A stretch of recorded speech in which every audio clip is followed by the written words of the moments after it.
I'm MrBeast, and this is the Wired Autocomplete interview. Let's see what weird things you guys Google about me. Whew, I actually don't Google myself much, so I have no idea what's about to pop up.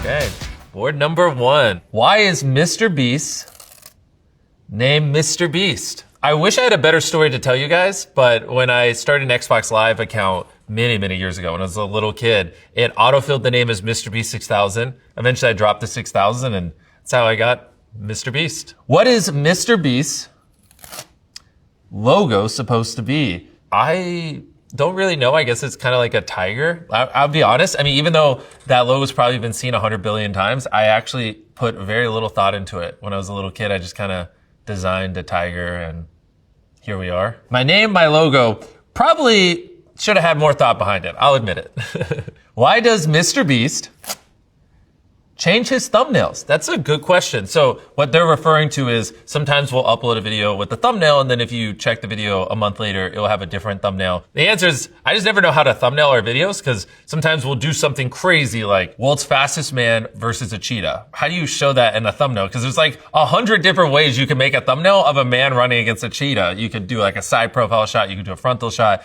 And so a lot of it is me just like second guessing myself and be like, I don't know if this thumbnail is the best, or maybe we change this angle. And my thumbnail team probably hates me because I just like change my mind all the time and constantly change the thumbnails. Thumbnails are important, but what is ultimately most important is that you just make great content. How does MrBeast get his contestants? Typically we have this Instagram page that I promote on my Instagram stories all the time called MrBeast Casting.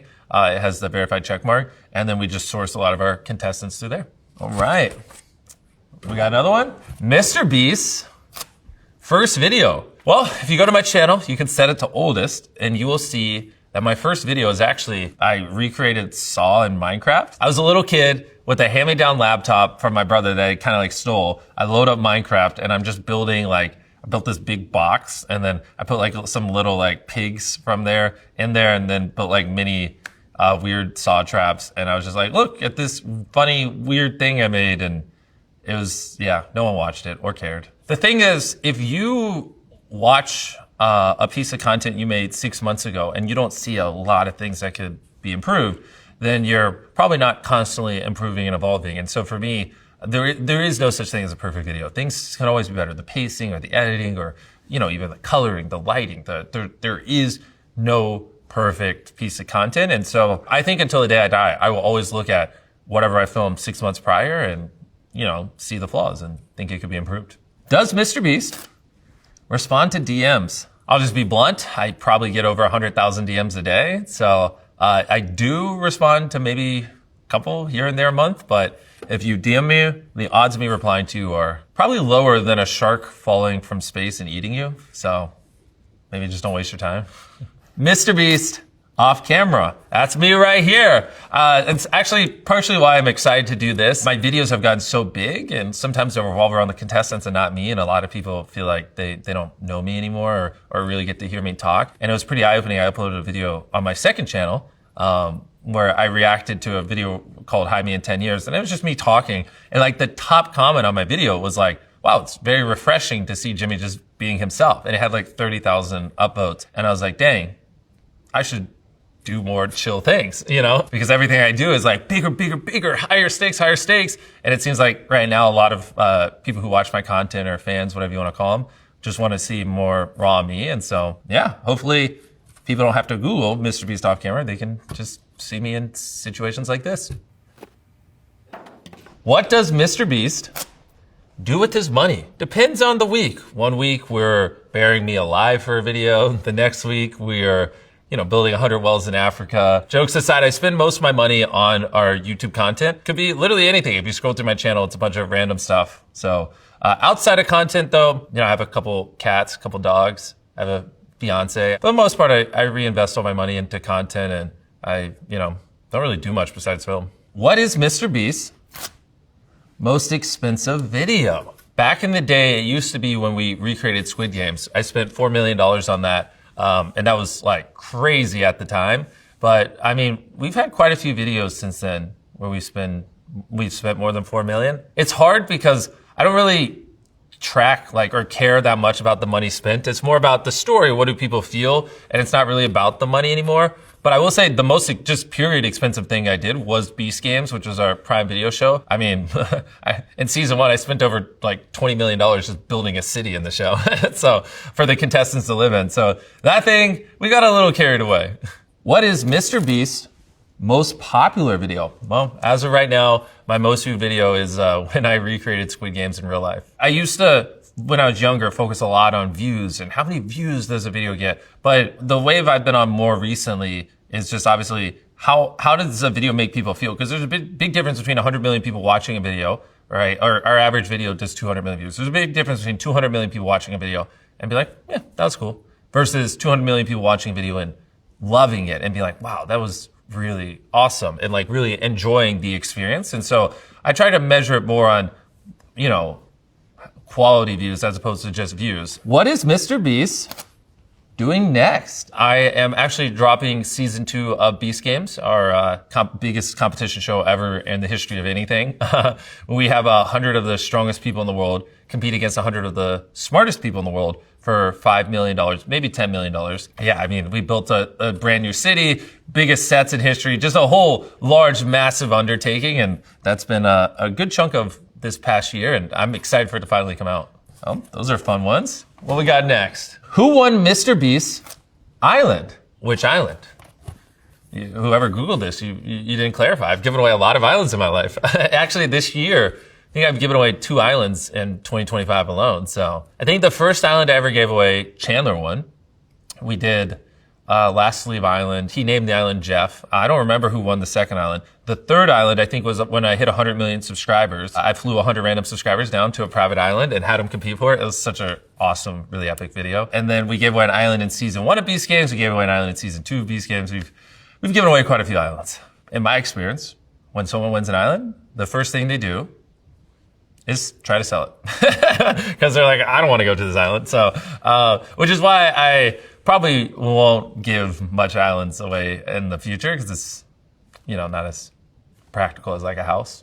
What does MrBeast donate to? We did a video where we helped 1,000 blind people see. We helped 1,000 people hear again. We did a video where we help people walk again. We do a lot of projects that I would, I guess, sum up as helping people with healthcare, especially in America. And then the other side of what we do is we actually, with Feastables, we're the largest ethically sourced chocolate company in the world. So 100% of our chocolate, we only work with farms that audit and remediate child labor on their farms. And most people don't realize this, but there's 1.5 million kids in illegal child labor just on cacao farms. So we can have cheap chocolate. And so I don't necessarily donate to them, but those are just more what I just use my money to make change instead of giving it to other people to make change, I guess. But a large part of it right now is trying to get as many of the 1.5 million kids in illegal child labor and chocolate out of it through Feastables. And then the other side is, you know, I just think it's weird that in America there are people who their only hope of seeing, walking, hearing is that a YouTuber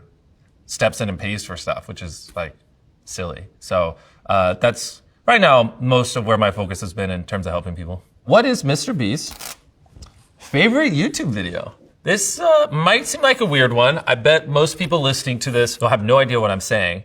But there's this YouTuber back in the day called Technoblade, and he had this series where he tried to farm the most potatoes on a server, more potatoes than this squid guy. People who don't play Minecraft are gonna think I'm crazy, but as a grown man saying this is my favorite video, but Technoblade was a YouTuber that sadly passed away, but he was very, very funny and charismatic. And that video, it's just so freaking funny how he just farms millions of potatoes over the course of months, but somehow makes it incredibly entertaining. And I find myself watching that like once a year, and it's always inspirational.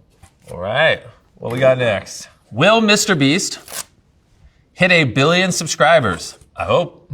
That'd be cool. That'd be really cool. Even what I have already, 450 million subscribers. It's freaking crazy. Like I'm almost tearing up just thinking about it. I mean, that is such an unfathomably large number. Like I'm already more than grateful for what I have. I mean, I have more followers, more, you know, people who watch my content than I ever could have dreamed of when I was a little kid. So will MrBeast hit 1 billion subscribers? I hope, but if I don't, it's not the end of the world. I mean, I already have more than I ever thought I would in terms of viewership and fans. And so, yeah, I guess we'll see. Are MrBeast games scripted? Are MrBeast games scripted? Why are we Googling this? No, they are not. Oh my gosh, I spend so many millions of dollars to make my videos where I don't have to do that kind of stuff where, all right, here, brace yourselves. Here's the deal. In most giant competition shows, what they would do is, like if you're a contestant, most shows would have a camera guy or woman walk up to you and film you, and then a story producer stand behind the camera and be like, hey, we need you to say these lines, or you're kind of the villain, or you're the good guy, or whatever. The camera guy would film you for 5-10 minutes.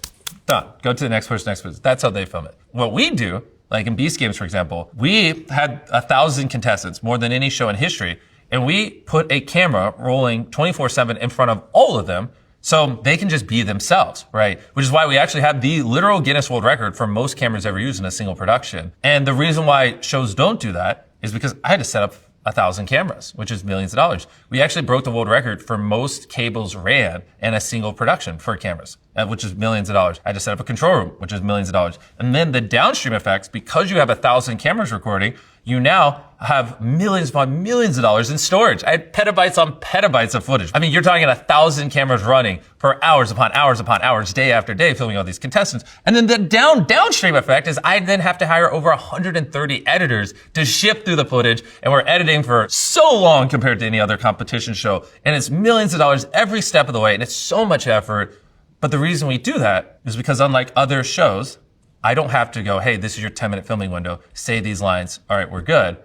I can just leave the cameras running. And we spend all this money on infrastructure so we can just capture the contestants being the contestants, them being themselves, right? And I don't have to fake anything. That's the kind of stuff that people don't see and they don't understand, but that's what you feel. And that's why I think partially why people gravitate towards our videos, because they can tell they're authentic and they can tell it's not scripted like normal reality shows, but they can't put it to words if you ask them. And in my opinion, this is why. It's because we go infinitely above and beyond 100x what anyone else would.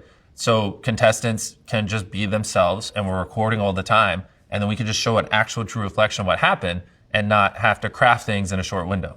Can MrBeast buy the NFL? Can he buy the NFL? I already bought the NFL. What are you talking about? I bet maybe 2% of people watching this understand that joke. To the other 98% of you, just know that if you are a part of the 2%, you would think that's funny. MrBeast Game Season 2. It's my brand new show that just dropped. We had 100 of the smartest people in the world compete against 100 of the strongest people in the world for one of the largest cash prizes in entertainment. And I'm telling you, this show is going to blow your freaking mind. It's bigger than anything that has ever been put on television. I mean, we built some of the largest sets in history to have these contestants be dwindled down to the rightful winner of $5 million or maybe $10 million. I could sit here and ramble for hours. Just trust me, Season 2 of Beast Games, we went all out, and I know you're gonna like it. Yeah. I thought it would snap. Oh well, all right. That's all the boards. This was actually a pretty fun interview. You guys didn't Google as weird of stuff as I thought you would. But yeah, I'm grateful for the opportunity to talk to everyone. Thank you guys, anyone who's ever watched my videos. And I don't know if they'll cut this out, but go watch Beast Games Season 2. It's out right now.